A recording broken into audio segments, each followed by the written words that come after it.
Bismillahirrahmanirrahim. Assalamualaikum warahmatullahi wabarakatuh. Ibadallah, ma'asyiral muslimin wal muslimat, mu'minin wal mu'minat, sha'imin was sha'imat, mu'takifin wal mu'tafikat. Arsyadani wa iyyakumullah. Kembali dan senantiasa terus kita bersyukur dan bersyukur agar Allah terus menambahkan nikmat kepada kita.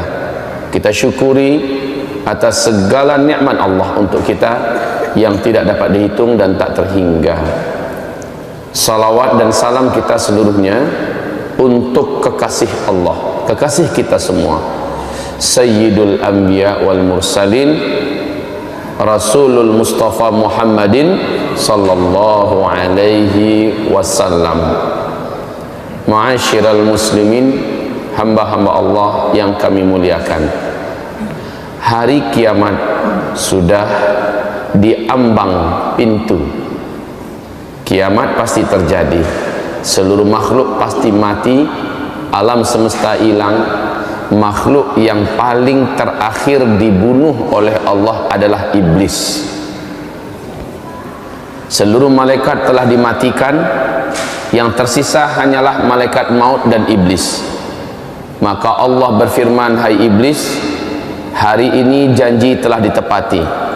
Engkau adalah makhlukku yang paling terakhir yang akan dicabut nyawanya oleh malaikat pencabut nyawa, malaikat maut. Iblis melolong, menjerit kesakitan, sakaratul maut. Iblis, kata Rasulullah, menggema sampai ke arasy Allah. Kematian iblis adalah akhir daripada keberadaan makhluk yang ada. Sisa satu lagi, malaikat maut pun dibunuh oleh Allah subhanahu wa ta'ala, habis. Kemudian selama 40, kata Rasulullah, Allah biarkan alam semesta ini senyap, kosong, sunyi, sepi selama 40.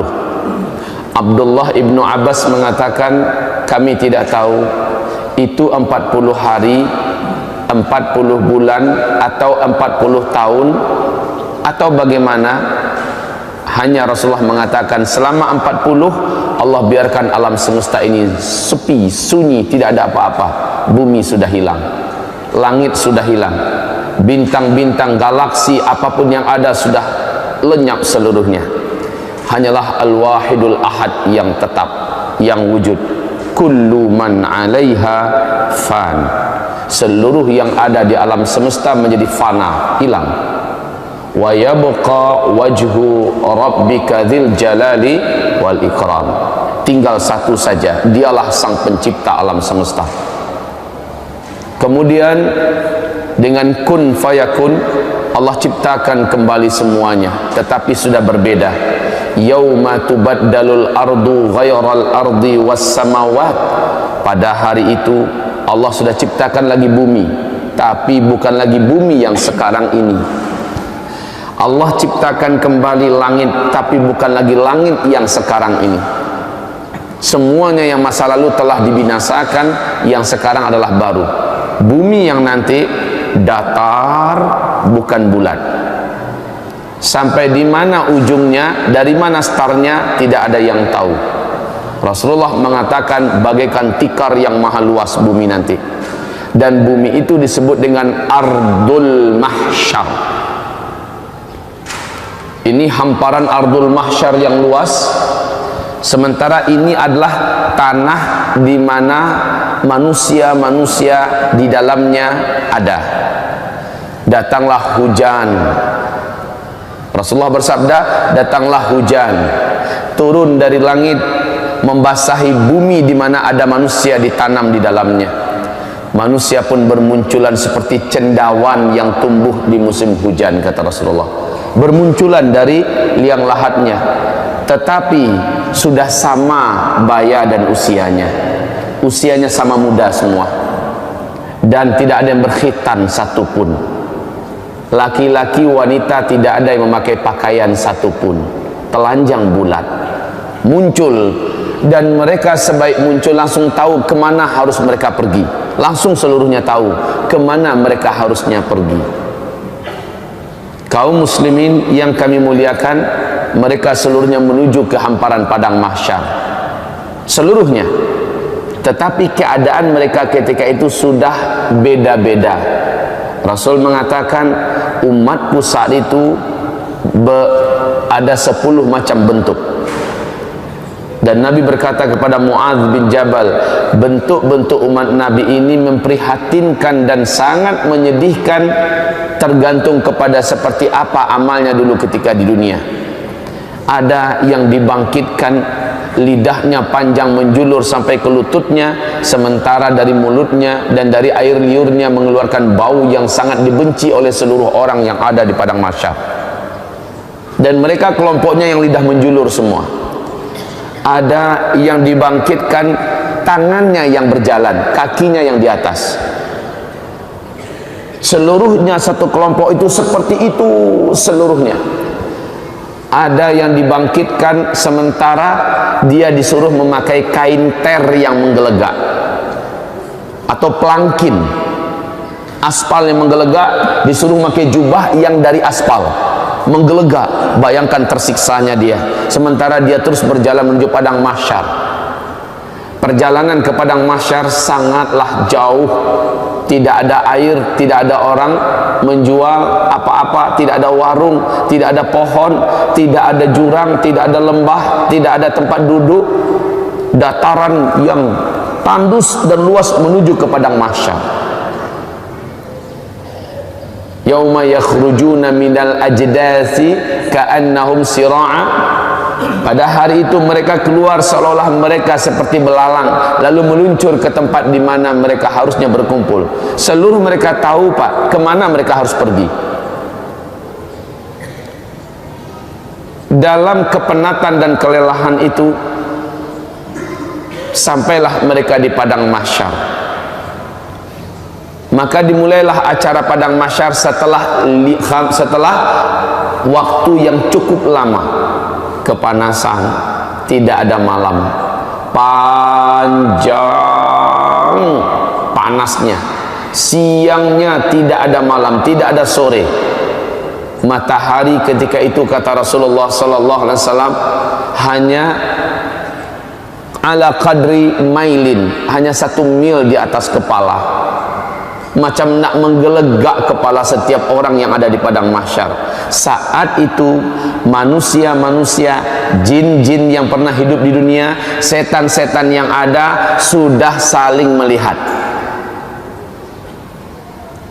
Dan seluruhnya satu umur, satu baya, telanjang bulat.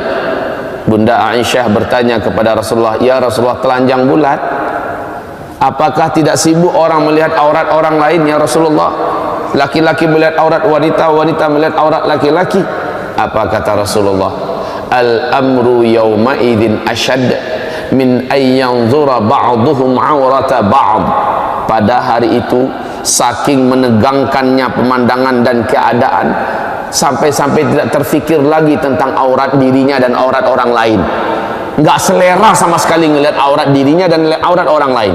Pada hari itu, al-amru yawma idzin ashad min ayyanzura ba'duhum aurata ba'd. Hai Aisyah, seseorang tidak ada lagi selera syahwatnya kepada orang lain. Yang ada adalah masing-masing likulli imri'in minhum yawma idzin sya'nu yughni. Pada hari itu setiap orang sibuk memikirkan dirinya sendiri. Padang mahsyar terhampar luas, panas garang, tidak ada tempat duduk. Hamparan padang mahsyar waktu itu putih, kata Rasulullah, pasir yang putih, lurus, datar, luasnya tidak seperti tidak ada ujung dan tidak ada tepi. Manusia bingung nak buat apa. Lalu dalam waktu yang tidak jelas, bukan sehari dua, Pak, dipanggang oleh terik matahari, bukan sehari dua, bukan semalam dua malam karena tidak ada malam, bukan sebulan dua bulan, bukan setahun dua tahun, puluhan tahun, bahkan ratusan tahun sampai ribuan tahun di padang mahsyar nggak jelas mau buat apa. Akhirnya manusia panik, seluruh jin dan setan panik. Mereka meminta dengan penuh harap, apa yang mesti kita buat? Seluruh manusia berkata, bagaimana kalau kita datang pada nenek moyang kita, Adam alaihissalam, kita minta agar dia mendoakan acara padang mahsyar dimulai. Datanglah manusia yang ada kepada Nabi Adam, wahai atuk moyang kami, wahai Adam, sudah lama kami di padang mahsyar, tak jelas dan tak tahu apa yang akan berlaku dan terjadi. Tolong doakan kepada Allah Rabbul Alamin agar acara dimulai. Adam berkata, bagaimana saya akan mendoakan untuk kalian kepada Allah? Saya sendiri pun hari ini entah selamat entah tidak. Dulu saya dilarang oleh Allah agar jangan mendekati pohon di dalam surga, ternyata malah saya makan buahnya. Hari ini saya selamat atau tidak? Pak, wallahi, demi Allah, Bapak Ibu, saat itu tidak ada orang yang berpikir tentang amal solehnya dulu. Sudah tidak ada. Orang hanya mengingat dosanya saja. Setiap orang hanya ingat dosanya saja. Orang lupa kalau dia dulu pernah haji, orang lupa kalau dulu dia pernah sholat, dia pernah puasa, lupa, yang dia ingat hanya dosanya saja. Adam berkata, maaf, saya tidak bisa mengapa-apa, tidak bisa membantu kalian, tidak bisa mendoakan kalian. Oh nafsi, wah nafsi, wahai jiwaku, wahai diriku. Maksudnya saya ini selamat atau tidak? Wahai diriku, wahai diriku. Pergilah kalian kepada Ibrahim, dia adalah Khalilullah, dia adalah teman Allah, mintakan agar dia yang berdoa kepada Allah. Semoga acara di padang mahsyar dimulai. Manusia pun berbondong-bondong meninggalkan Adam menuju mencari Ibrahim. Saat berjumpa dengan Ibrahim, mereka memohon dengan permohonan yang sama. Sama jawaban Ibrahim. Dulu di dunia saya telah berdusta sebanyak 3 kali. Hari ini saya tak tahu lidah yang telah berdusta ini ketika berdoa Allah dengarkan atau tidak. Jangan-jangan saya pun tidak selamat. Minta maaf, saya tidak bisa membantu kalian apa-apa. Saya tidak bisa. Dia berdusta 3 kali. Pada Rasulullah mengatakan dusta Ibrahim waktu di dunia dulu hak, dusta yang benar. Tetapi Ibrahim menyulitkan, menganggap itu sulit buat dirinya nanti pada hari kiamat. Bagaimana dengan kita yang betul-betul berdusta di atas kebatilan? Sementara Ibrahim berdusta di atas kebenaran, dia rusuh dan gelisah tentang dirinya. Pergilah kalian kepada Musa, dia adalah kalimullah, minta kepadanya. Dialah teman bicara Allah dulu di dunia, agar dia yang berdoa kepada Allah, acara ini segera dimulai. Ketika manusia mulai meninggalkan Ibrahim, kata Rasulullah, Ibrahim berkata, wah nafsi, oh diriku, oh diriku. Manusia sampai berjumpa akhirnya dengan Musa setelah pencarian yang lama. Setelah berjumpa, wahai Musa, bla bla bla bla bla. Musa berkata, aku dulu di dunia membunuh orang, hari ini aku selamat atau tidak? Minta maaf, saya tidak bisa membantu kalian, berdoa kepada Allah untuk kalian. Hari ini saya entah selamat entah tidak. Pergilah kalian kepada Isa, dia adalah Ruhullah, orang yang tidak pernah buat salah, orang yang tidak pernah buat dosa. Isa, pergilah kalian kepadanya. Maka manusia pun mencari di mana Isa. Seluruh manusia menyebar mencari di mana Isa. Saat Isa ditemukan, mereka langsung memohon. Lagi-lagi jawaban Isa adalah minta maaf. Bukan wewenang saya pada hari ini untuk menolong kalian agar acara padang mahsyar dimulai. Lalu kaum muslimin, pergilah kalian kepada Habibullah, kekasih Allah, Sayyidul Anbiya wal Mursalin, Muhammad sallallahu alaihi wasallam. Minta kepadanya agar dia berdoa kepada Allah supaya acara dimulai. Manusia pun datang berbondong-bondong ketemu dengan Nabi Muhammad. Mereka memohon. Apa kata Nabi Muhammad? Saya orangnya pada hari ini diberi wewenang untuk menolong kalian. Maka kata Rasulullah, saya pun sujud dengan sujud yang lama, sujud yang dalam dan panjang. Akhirnya Allah berkata, hai Muhammad, angkatlah kepalamu, utarakan apa yang engkau mau, permintaanmu pasti dikabulkan. Nabi Muhammad pun mengangkat kepala dan berdoa, ya Allah, telah lama kami di padang mahsyar. Sesungguhnya hamba-hambamu ini sudah patut dan pantas untuk mulai diurus. Ya Rabb, mulailah acara padang mahsyar. Allah pun mengabulkan berkat doa Nabi Muhammad. Acara padang mahsyar dimulai. Bagaimana tandanya? Awan datang, lalu awan itu bersibak. Malaikat turun bersaf-saf dari langit. Waja'al malaku wal malaku, dan para malaikat datang saffa, dalam keadaan bersaf-saf. Seluruh malaikat diam, mulut mereka terkunci, sementara mereka bagaikan raksasa-raksasa yang sangat perkasa di hadapan jin dan manusia yang ada di hamparan padang mahsyar. Malaikat berbaris-baris bala tentara Allah yang perkasa-perkasa, diam seperti ketakutan, pucat tegang. Malaikat saja tegang, Pak. Ketika acara dimulai, la haula wala quwata illa billah, seluruh manusia mulai tertunduk ketakutan, khususnya orang kafir. Ternyata apa yang dijanjikan Allah dulu ternyata benar. Akhirat ada, ternyata benar, padang mahsyar ada, dan ini acara akan dimulai. Kaum muslimin yang kami muliakan, berbagai macam keadaan manusia di pemandangan padang mahsyar. Kalaulah kita ada waktu, inginnya saya bercerita tentang dahsyatnya padang mahsyar, tapi waktu kita bukan untuk membahas itu sekarang.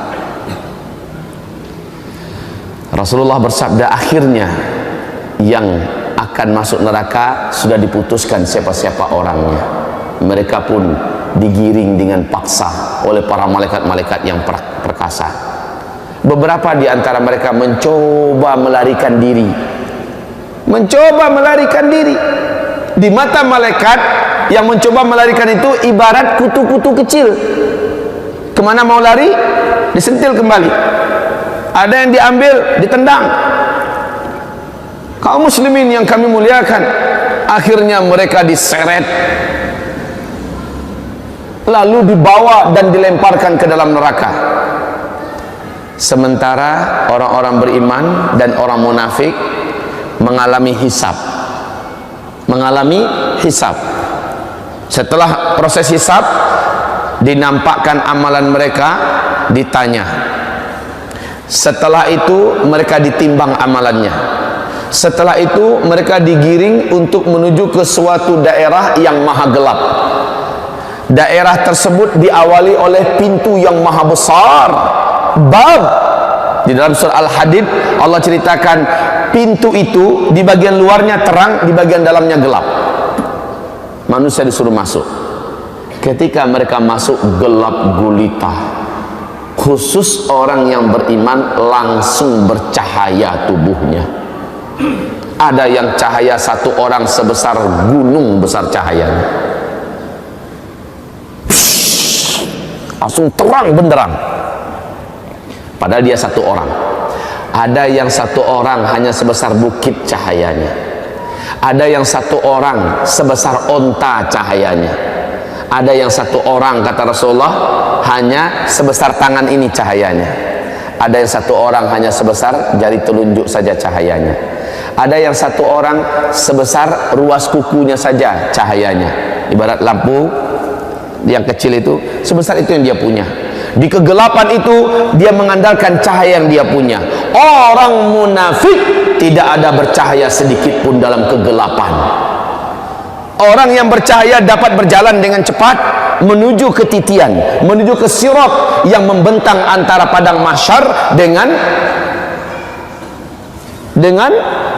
ujung daripada ngangaan neraka jahanam yang menuju ke pintu surga sana. Mereka meniti. Kata Rasulullah, luasnya ngangaan neraka jahanam itu, ngangaan tahu sih? Lubang. Luasnya, kata Rasulullah, seandainya seluruh galaksi yang ada seluruh apa yang ada di alam semesta dimasukkan ke dalam muat. Saking besarnya, Pak. Bayangkan jauhnya titian yang harus ditempuh. Sementara di bawahnya, kalau ada yang terjatuh, kata Rasulullah, 70 tahun lamanya melayang di apa? Baru nyampe di dasar. 70 tahun lamanya. Kaum muslimin yang kami muliakan, hamparan yang ada tergantung pada amal orang. Ada yang hamparannya besar dan luas, dia bisa melaju dengan kecepatan tinggi.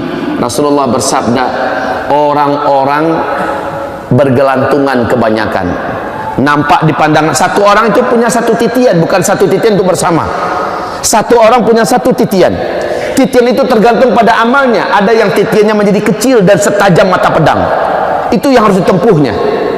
Sementara orang yang macam ini adalah dosanya banyak dulu di dunia, dan dia seorang yang beriman kepada Allah. Dosanya banyak, amalnya sedikit. Sementara kata Rasulullah, di atas titian itu dari bawah menyambar semacam kail dari api, menyambar, menyambar-nyambar. Sementara dari atas menyambar lagi yang lain. Betul-betul dalam keadaan diuji. Dan kaum muslimin, panasnya hawa dan asap neraka jahanam itu gelap, Pak. Gelap. Kata Rasulullah, sepanas-panas api yang Allah ciptakan adalah api neraka. Api yang paling panas itu berwarna hitam gelap. Orang berjalan, api di bawah panas. Bapak kebayang nggak? Pernah coba nasi yang sedang menggelegak, buka tutup periuknya, lalu hamparkan di atasnya pensil antara, coba jadikan ibarat jembatan, jalankanlah jari bapak seperti itu, agak santai. Sementara nasinya menggelegak, gimana rasa panas? Mungkin kita akan menjerit, kesakitan, kepanasan. Itu baru menggelegaknya nasi yang kita rebus, beras yang kita rebus. Bagaimana dengan panasnya asap api neraka? Wedus gembel yang pernah menghanguskan Bah Marijan, waktu bertiup kemarin itu panasnya 600 derajat Celcius. Apapun yang dilewatinya masak langsung, Pak, angus. Itu baru wedus gembel Gunung Merapi. Bagaimana dengan dari dasarnya kawah neraka jahanam? Makanya para sahabat menangis dan menggigil membayangkan nasib mereka. Wa im minhum illa wariduha. Tidak ada satupun dari orang-orang yang hidup di bumi ini yang beriman kepada Allah illa melainkan pasti akan sampai ke neraka dan melewatinya. Para sahabat berkata, ya Rasulullah, berarti kami akan masuk neraka? Kata Rasul, bukan, tapi kamu akan melewati neraka itu di atasnya. Panasnya tetap, Pak, terasa bagai dipanggang. Gak mampu dibayangkan, bagai dipanggang. Sehingga kata Rasulullah, orang nyampe seberang sana agak seperti hangus bentuknya. Orang nyampe seberang sana, yang selamat nyampe seberang, agak seperti hangus. Ya Allah, siapakah yang paling beruntung? Yang paling cepat melaju di atasnya. Dari awal titian ini ke ujung sana, kal barqil khatif, seperti kilat yang menyambar. Seperti kilat yang menyambar. Bapak tahu kecepatan kilat berapa? 300.000 km per detik. 300.000 km per detik. Kal barqil khatif. Yang paling cepat siapa? Orang-orang yang masuk surga tanpa hisab. Kata Rasulullah, dari titian ini ke titian sana hanya seperti dia mengerjapkan pandangan matanya. Seperti ini, satu kali kerjap dia udah nyampe seberang. Nah, selain mereka adalah orang-orang mukmin yang sebenar-benar beriman. Mereka lah yang banyak amal soleh, yang taatnya luar biasa, anti terhadap maksiat dan dosa.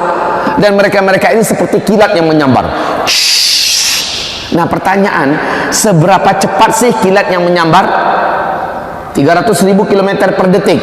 Tahukah Bapak, di alam semesta kita ini yang sudah ketemu lebih dari 100 miliar galaksi.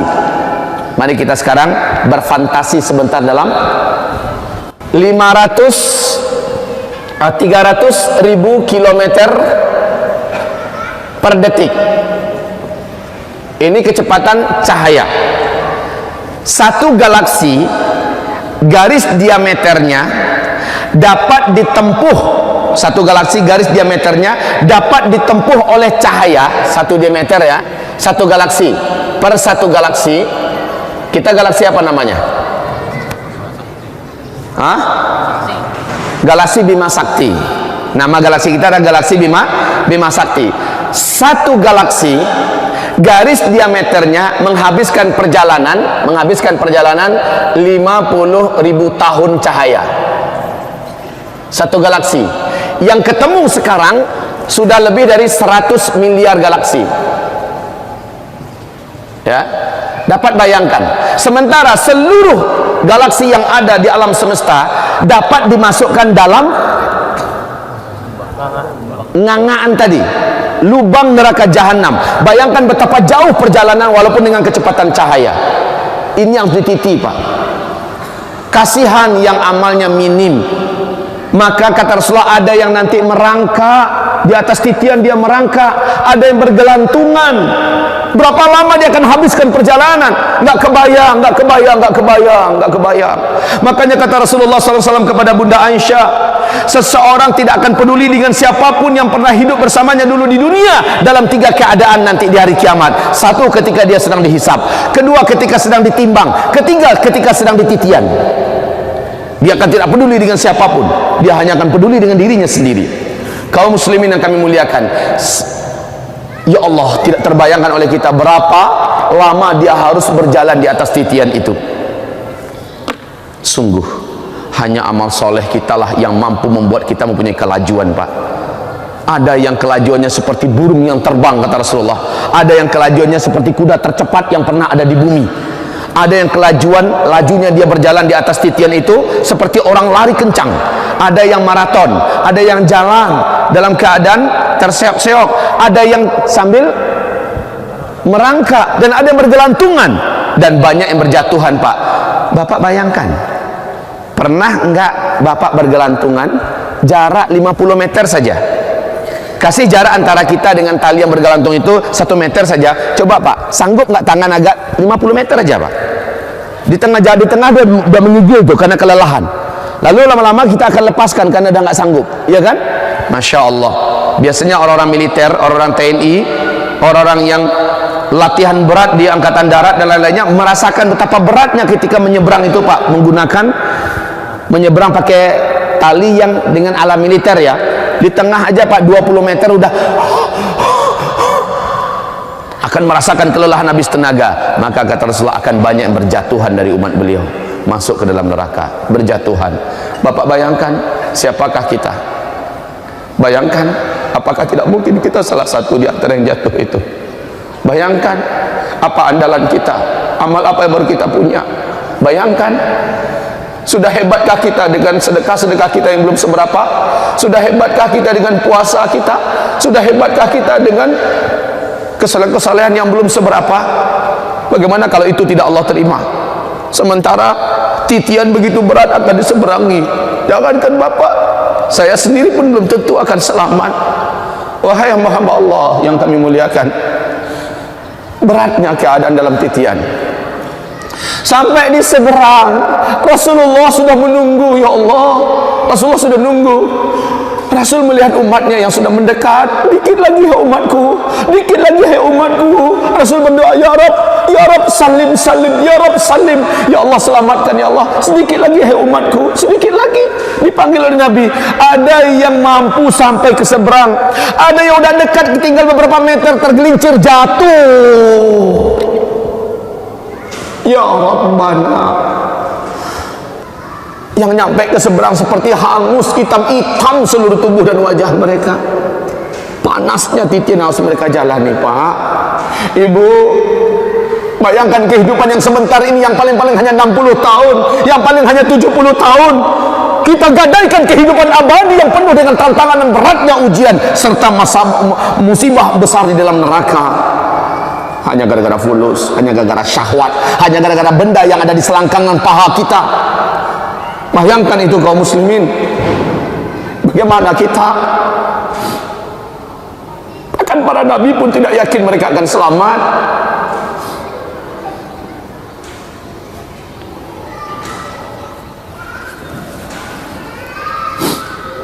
Kaum muslimin yang kami muliakan, sesampainya di seberang, udah selamatkah mereka? Nyampe di seberang, udah selamatkah mereka? Belum. Sudah tersedia satu telaga khusus disebut dengan telaga Nabi Al-Kautsar. Orang-orang yang selamat ke seberang. Seluruh orang munafik yang tadi gelap, mereka nggak nampak mana sirat mereka. Ketika mereka sampai di tepi jurang, langsung jatuh ke dalam, karena mereka tidak melihat apa-apa. Inilah nasib orang munafik. Orang munafik di belakang berkata, "Hai orang-orang beriman, tunggu kami, bukankah kita dulu sama-sama Islam?" Orang beriman yang punya cahaya meluncur dan berkata, "Sorry, kalian perlu cahaya, ambil ke dunia. Dulu kalian tertawakan kami karena kami kuat beragama. Orang-orang yang tertawakan jenggot, orang-orang yang tertawakan kita sujud, orang-orang yang tertawakan wanita muslimah kita yang bercadar, orang-orang yang tertawakan hafiz-hafiz Quran, orang-orang yang mengejek pondok pesantren, padahal dia orang Islam, orang-orang yang membuat senang hati orang kafir dengan mengeluarkan kata-kata yang melecehkan dan merendahkan Islam. Mereka kaum munafikin dan para pengikut mereka gelap gulita, tidak percaya. Sementara orang beriman, singkatnya, yang selamat sampai ke seberang, kaum muslimin, setelah sampai di seberang belum tentu lagi selamat. Memang kakinya sudah lepas dari tali, dari titian, dia sudah menginjak daratan menuju ke pintu surga. Dia dipersilahkan minum dari telaga Kautsar. Tapi kata Rasulullah, ada orang-orang dari umatku kelak, saat mereka sampai di seberang, aku membagi-bagikan minuman dari telagaku. Air dari gelas-gelas yang ada di tepi telaga itu sangat banyak, umat Nabi bisa mendapatkannya. Tapi ketika ada orang-orang tertentu ingin mendapatkan, dia didorong oleh malaikat, dicampakkan jauh-jauh. Mendekat lagi, dia didorong oleh malaikat, dicampakkan jauh-jauh. Padahal dia haus, ingin minum. Rasul berkata, "Hai para malaikat, mereka adalah umatku, kenapa kalian melarangnya? Kenapa kalian tahan? Biarkan dia minum." Apa kata para malaikat? "Hai Muhammad, engkau tak tahu ya, orang-orang ini adalah di antara umatmu yang setelah engkau tidak ada, mereka mengarang-ngarang ajaran Islam yang engkau tidak ajarkan. Mereka tidak berhak meminum dari air telaga engkau. Tidak berhak minum dari air telaga engkau. Rasakan saja hausnya." Sementara yang dapat minum langsung hilang hausnya seumur-umur. Dan dia bisa menyiramkan ke kepala, maka menjadi segar dan bersih, hidup muda menjadi belialah kembali fisiknya, menjadi indah, bersiap-siap menuju surga. Belum, masih di seberang, belum lagi ke pintu surga. Apa kata Rasulullah? "Tahukah kalian siapakah yang bangkrut dari umatku?" Sahabat berkata, "Yang bangkrut itu ya Rasulullah, orang yang enggak punya duit, hartanya tandas, bangkrut habis, pokok habis, semua yang ada juga habis, itu yang bangkrut." Bukan, kata Rasul. Yang bangkrut dari umatku adalah orang yang di dunia dia sholat, dia puasa, dia zakat, dia sedekah, dia punya amal soleh ini, amal soleh itu, tetapi di dunia dia banyak menzalimi orang, dia banyak melakukan kecurangan, dia banyak tipu orang, dia banyak fitnah orang, dia pukul orang, mentang-mentang dia kuat, mentang-mentang dia bos, dia tindas orang, mentang-mentang dia mentang-mentang. Nah, orang-orang ini kata Rasulullah, ketika mereka sampai di seberang, di titian seberang, orang-orang berdatangan di hadapan Allah menuntut keadilan. "Ya Rabb, ya Rabb, dulu hamba di dunia adalah anak buah si Anu. Dia pukul saya dulu ya Allah, mentang-mentang saya tidak bisa melawan, dan saya tidak salah. Saya hari ini minta ya Allah." Itu bukan di padang mahsyar ya, tetapi di setelah penyeberangan. Maka kata Rasulullah, saat itu Allah ambilkan pahala si fulan ini, diberikan kepada orang yang dulu dizaliminya di dunia.